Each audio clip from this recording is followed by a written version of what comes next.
Yorana. Je suis revenue en Polynésie en 2015 dans l'espoir de faire du cinéma. Je pense qu'on peut être à la fois femme, à la fois polynésienne et à la fois cinéaste.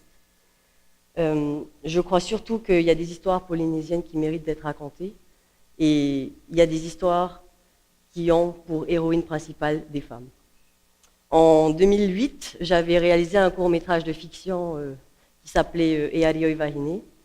Donc, j'étais alors en école de cinéma en Australie, au Victorian College of the Arts. Et pour mon film de fin de cycle, en fait, on est revenu à Tahiti pour tourner ce court-métrage avec une quinzaine de techniciens locaux et 4 étudiants australiens. Donc, ce film, c'était l'histoire d'une petite fille qui veut à tout prix devenir Arioi, et elle y parvient. Elle va rentrer dans le clan des Arioi, sauf qu'elle n'aura pas le droit d'avoir d'enfant. Donc, ce film parle de cet attachement à cet enfant et le fait de ne pas pouvoir le garder. Ce film, donc, je vous en ai tiré un extrait. Donc, il date de 2008 et je vais vous le mettre. Pardon.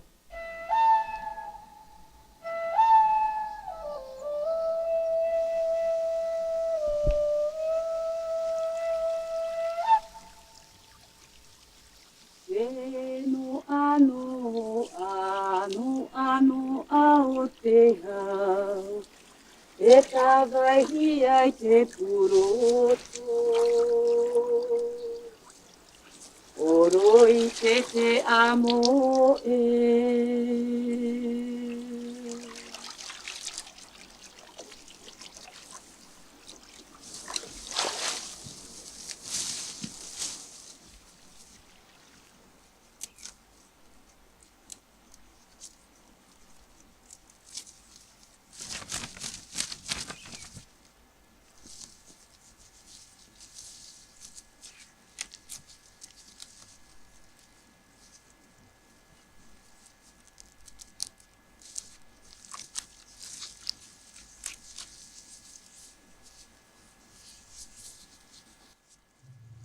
E oro e, ai o maina ia u, i roto i te are purepura. Te ieta utapu, no oe e oro atua mana. E haka o tie nei, arawe te ia nei. Arawe. I tapu no to e hana hana, no atu i te pihehe o tu a au.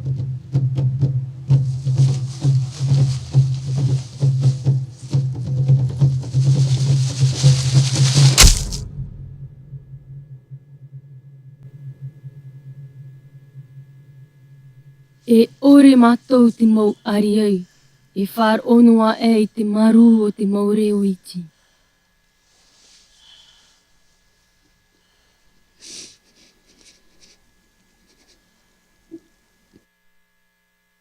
Donc voilà, donc là c'était 2 minutes extrait des 15 minutes de film. Merci. Ce court-métrage de fiction, il a beaucoup voyagé, il a été en sélection dans une quinzaine de festivals dans le monde.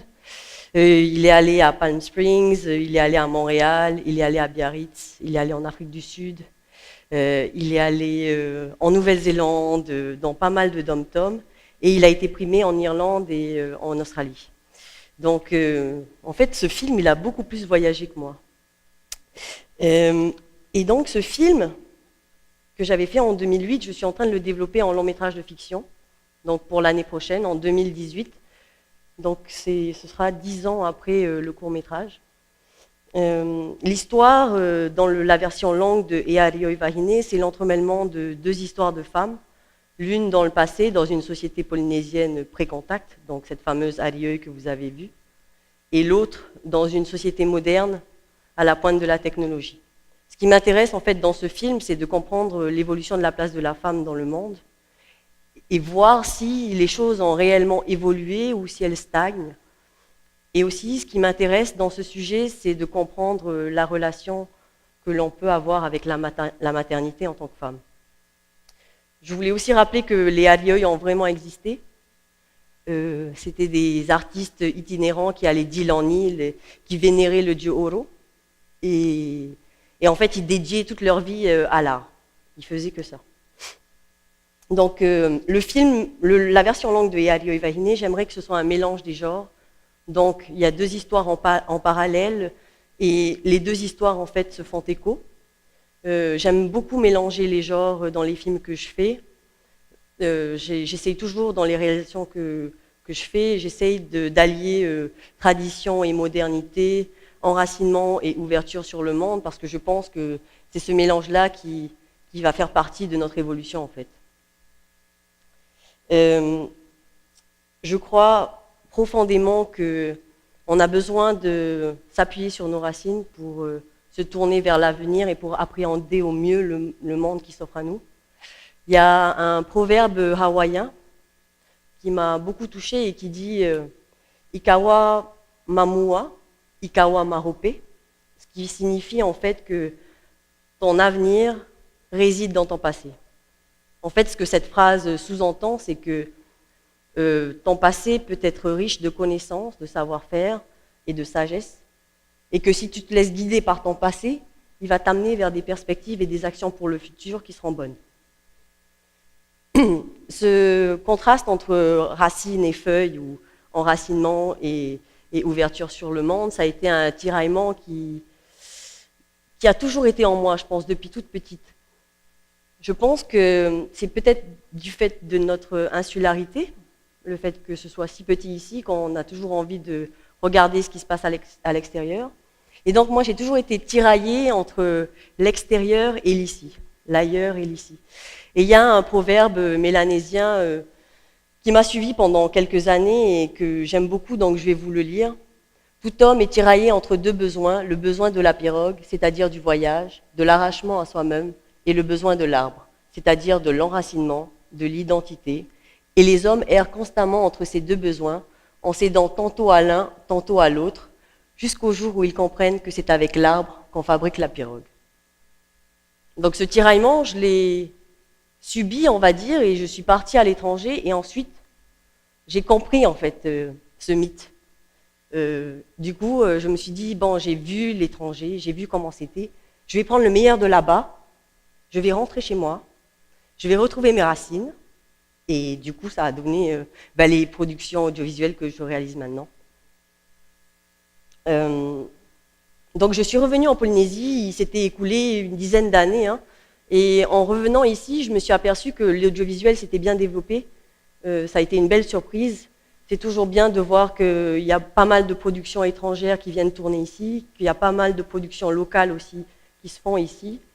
Et ce que j'aime par-dessus tout, c'est voir qu'on est de plus en plus sensible en fait, aux films sur l'identité, sur notre identité. Par contre, il y a quelque chose qui me chagrine un peu quand je regarde les films d'aujourd'hui, hein, en règle générale, c'est que la voix des femmes est très peu représentée.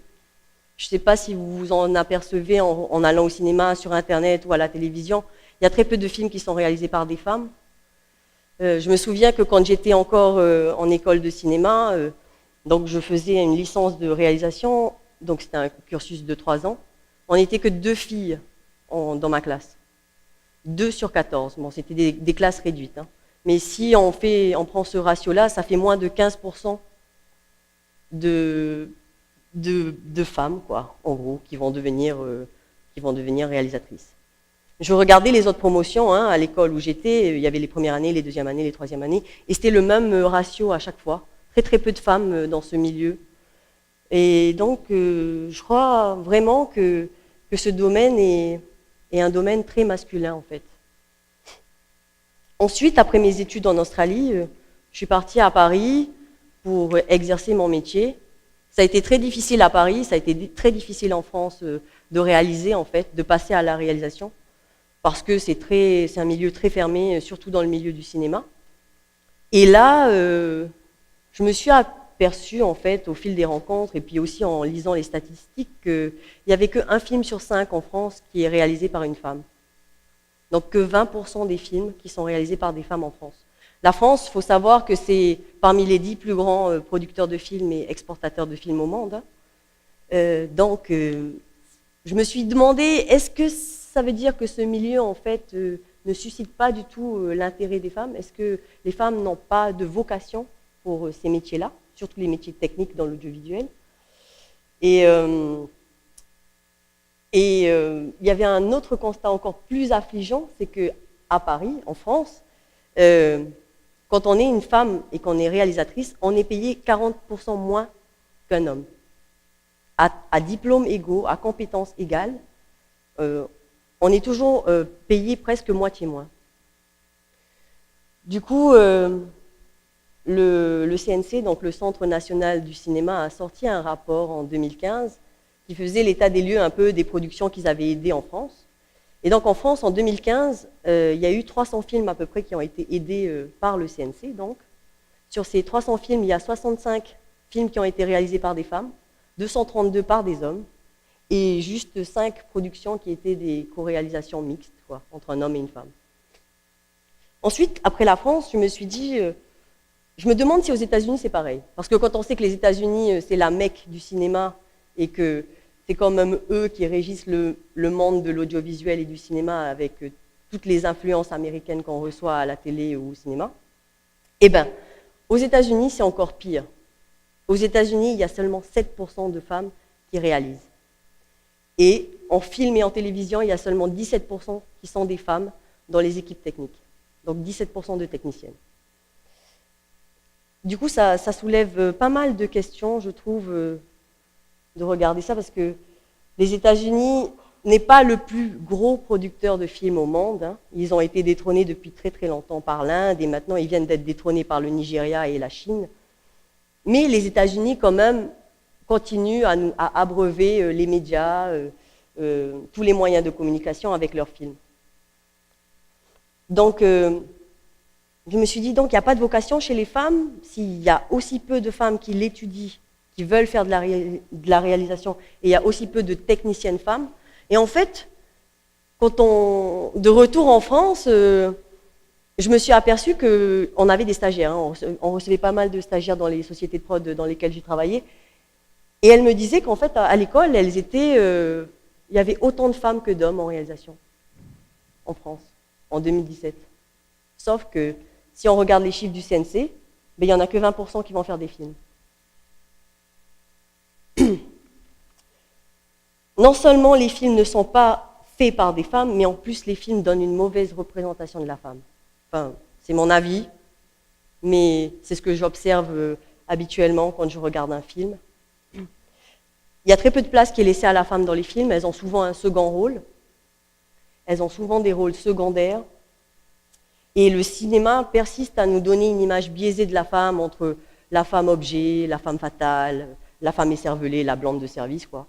La belle plante, le glamour, la femme soumise, la femme au foyer, la femme maternelle, la femme garante de la descendance, etc., etc. C'est tellement stéréotypé et plein de clichés, les rôles féminins maintenant dans l'audiovisuel, que des fois, ça me fait peur, quoi. Surtout quand on pense que l'industrie du film se veut être le reflet de la société moderne. Ça soulève vraiment des questions. Est-ce que ça veut dire, si je prends tout ce que je viens de vous dire avant, est-ce que ça veut dire que notre société moderne, elle est sexiste et machiste? Eh bien, je crois bien que oui. Franchement, en toute honnêteté, je pense que la société moderne actuelle est profondément machiste et sexiste. Et ce n'est pas que le cas dans l'audiovisuel, hein. Ça touche pas mal de secteurs d'activité. Il y a juste à regarder autour de vous combien de femmes sont dirigeantes de pays, combien de femmes sont chefs d'entreprise, combien de femmes travaillent dans le milieu médical, combien de femmes travaillent dans le scientifique, combien de femmes travaillent dans l'informatique ou l'aéronautique ou dans l'armée. Et en audiovisuel, en France, on reste 20%. Ici, je pense que c'est à peu près pareil, on est aussi touché. Vous prenez le Dixit, vous l'ouvrez, vous regardez les 200 plus grandes entreprises polynésiennes, et je vous garantis qu'on est bien loin de la parité. Personnellement, moi, ma vision de la femme, elle est vraiment loin de tous les clichés que le cinéma veut nous imposer. Parce que pour moi, la femme, c'est surtout les femmes que je rencontre dans mon entourage ou au quotidien.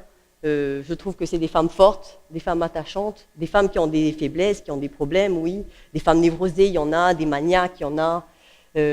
Il y a un peu de tout, en fait. Les femmes, en fait, ça a plusieurs facettes.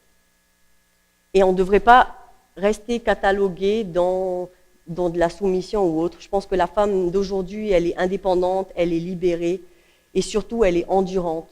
Parce qu'une femme, si vous l'observez autour de vous, hein, entre vos grands-mères, vos mères, vos sœurs, vos arrière-grand-mères, mais elle gère tout. Elle gère et leur carrière, et leurs enfants, et leurs hobbies, et leur sport, et leurs animaux, et les parents, et les grands-parents. Elles s'occupent de tout. Elles gèrent leurs vacances, et elles arrivent comme ça à jongler un peu avec tout, quoi. Donc je crois surtout que les femmes sont attachantes et elles sont fortes. Et elles sont loin de l'image stéréotypée qu'on veut nous en donner. Et donc ces femmes, c'est comme ça que j'ai envie de les décrire dans mes films. C'est comme ça que j'ai envie que mes héroïnes soient. Je pense qu'une femme, elle peut galérer, mais elle va toujours se relever. Donc, et Arioi Wahine, je le fais surtout parce que j'ai envie de savoir qui sommes-nous en tant que femmes aujourd'hui, quelle est notre place, quel est notre rôle, est-ce qu'on a vraiment évolué dans la société, est-ce que notre place a changé, notre position a changé, est-ce qu'on a des aspirations profondes, et surtout, comment est-ce qu'on voit notre avenir. Je crois très fortement que le cinéma et les films ont un impact sur le monde. Je crois que la télévision, l'Internet, les films en général peuvent jouer un rôle et influencer le comportement des gens. J'ai envie de croire que le cinéma peut changer le monde. Hein. C'est peut-être utopique, mais je pense que c'est possible. Et je crois surtout que le cinéma, il peut changer le monde, mais de manière positive. Sauf que cette évolution positive, elle passera que si les gens font des programmes et passent des messages réfléchis et raisonnés. Cette évolution positive, pour moi, elle ne passera que s'il y a une multiplicité des regards, une multiplicité des visions sur le monde, une diversité des genres, et donc une diversité de réalisations. Je crois surtout qu'il faut une diversité de réalisateurs et aussi de réalisatrices. Voilà. Merci beaucoup, merci à tous et osez faire du cinéma.